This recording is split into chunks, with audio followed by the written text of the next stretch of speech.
우리가 가족끼리 공부하다 보면은 우리 성격을 어떻게 지금 만들어 놨는가, 내 자신이 지금 현재 상황이 내 성격을 어떻게 만들어 놨는가, 이런 것들을 보게 됩니다. 그리고 내 주위의 성격을 보게 되고, 이런 걸 보게 되면 내가 이때까지 너무 집착을 해서 간섭을 하고 있는가. 내가 너무 집착을 해서 간섭을 했다면 내 간섭 때문에 이게 지금 잘못돼 갖고 있는 것들이 많아요. 내 간섭 때문에. 최고 잘하는 거는 어떤 게 제일 잘하는 거냐면, 근본부터 놔놓고 제일 잘하는 거는 내 일을 열심히 잘하는 게 근본입니다. 이게 왜 그러냐, 이 원리가.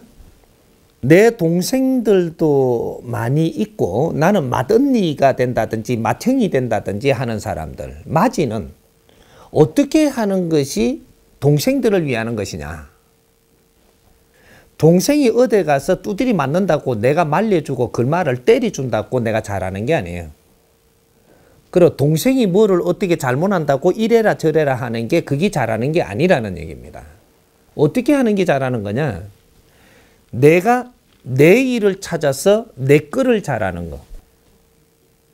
공부가 있으면 공부를 열심히 하고, 잘한다라는 거는 이게 100점 맞아야 잘하는 게 아니에요. 내가 공부할 거를 열심히 한다라는 게 잘하는 겁니다. 내한테 주어지는 거, 내 몫을 열심히 잘한다. 여기 잘하는 거예요.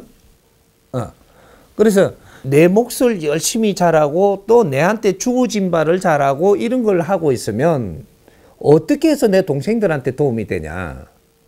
동생들은 알게 모르게 나를 보고 커간다 이 말이죠. 이건 교육입니다. 맏이의 교육은 이렇게 되는 거예요. 그래서 집안에서 자식을 잘 키우는 부모는 어떻게 키우는 게 근본이냐. 문제가 생기면 맏이를 뭐라 하는 겁니다. 동생을 뭐라 하는 게 아니고 맏이를 뭐라 하는 거예요. 왜 맏이를 엄하게 키우고 맏이를 뭐라 하냐.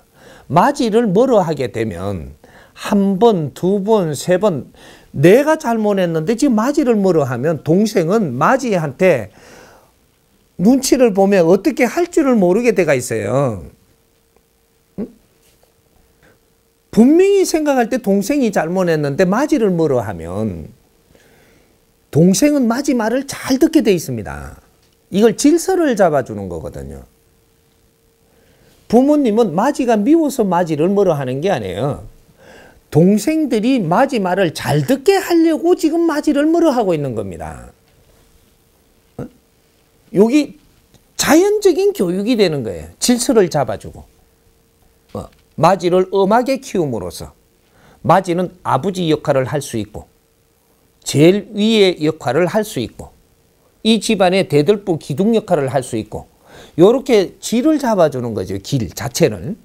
그래서 부모는 원래가 맏이한테 많은 에너지를 쏟아야 된다. 요거예요. 그래서 맏이가 그 에너지를 먹고 이 잘하면 이 힘이라는 게 만들어집니다. 그래서 요는 근본들을 모르다 보니까 나중에 아버지는 내만 미워하고 나는 다리 밑에서 죽어온 거 아닌가 싶어가지고 또 뭐 요렇게 또 생각하고 어린 마음에 그런 게 있죠. 요런 것들은 커가면서 이제 뭐 선생한테 우리가 다시 설명을 들어서 딴다든지 뭐 여러 가지 옆에서 이런 그 이제 작용을 해갖고 이걸 따지거든요. 그 커가면서 내가 알게 돼 있어요.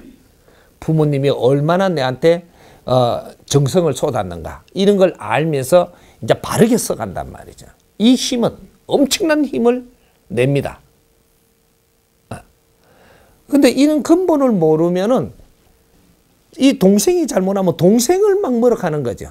언니한테 달라들고 오빠한테 달라들고 형한테 달라든다 동생을 뭐라 하는데 이거는 집안이 콩가루 집안이 돼요.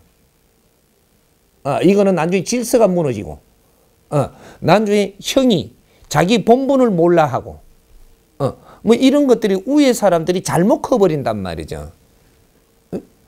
근데 요는 이 사회 법도의 자연법으로 이끌어 나가는 법칙이 있으니까.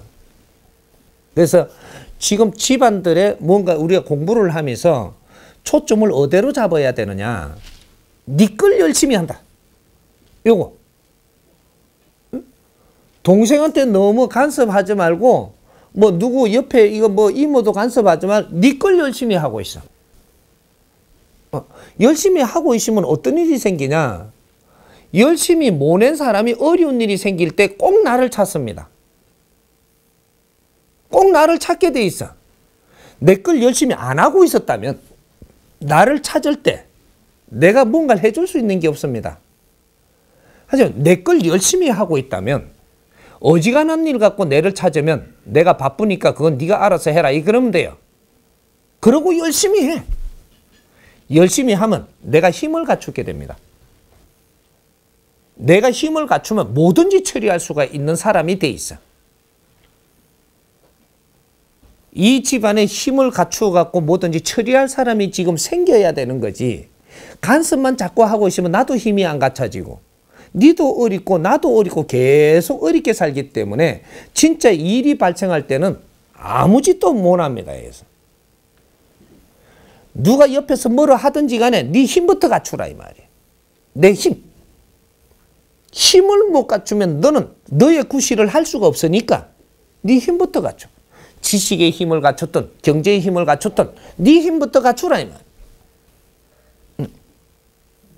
내가 직장을 완고하게 해놓든 또 내가 사업을 해 장사를 하면 장사에 이걸 잘 되게 해놓든 뭔가에 이래 너 거를 열심히 해갖고 너 거부터 반드시 세워야지 너는 힘을 갖추게 되는 거고 힘을 갖춘 사람은 남을 도울 수도 있고 남을 이끌어 줄 수도 있는 그 힘이 서갖고 있는 겁니다. 그때 상대를 위해서 일을 할 수 있는 것이지 힘도 없는 게 입만 가지고 입에 힘이 다 올라가지고 힘이 요 다 있으면 안 돼요. 환경에 힘이 있어야지 입에 힘을 다 주면 안 된다 이 말이야. 이러면 집안을 망칩니다. 새치 혀를 잘못 놀리 이걸 한 번에 많이 놀리면 내가 책임감이 많이 돌아간다는 사실 또 알아야지. 말을 내가 했다면 책임감까지 가져간다는 걸 알아야 돼요. 이 사람이 여기서 강의를 하면서 여러분들한테 지금 많은 법문을 하고 많이 가르치고 있다는 것은 내 책임이 이만큼 강해진다라는 것도 이 사람은 스스로 알고 해야 되는 겁니다. 내가 책임 안 지려고 그러거든 말을 하지를 말아야 돼. 내가 말한 거는 다 내 책임인 거야. 요거란 말이에요. 그러니까 우리가 간섭하는 것들을 어지간하면 내가 힘이 없을 때는 하지 말라는 거예요. 내가 힘이 없으니까 간섭 안 한다라는 거예요.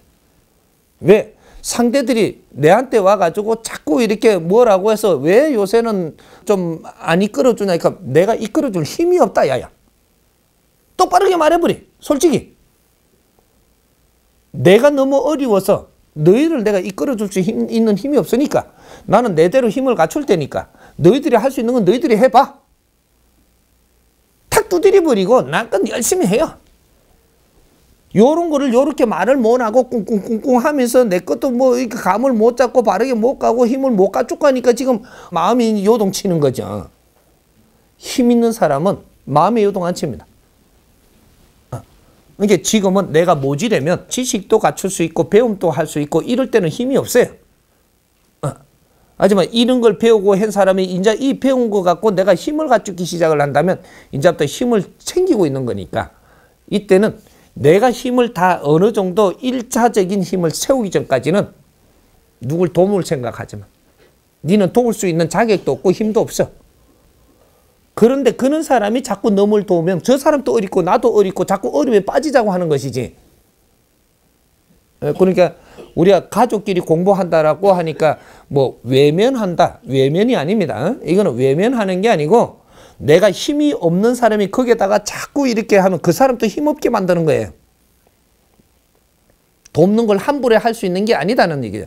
돕는 거는 힘이 있을 때만 가능한 겁니다. 내 힘이 있을 때, 그럴 때 가능한 거예요.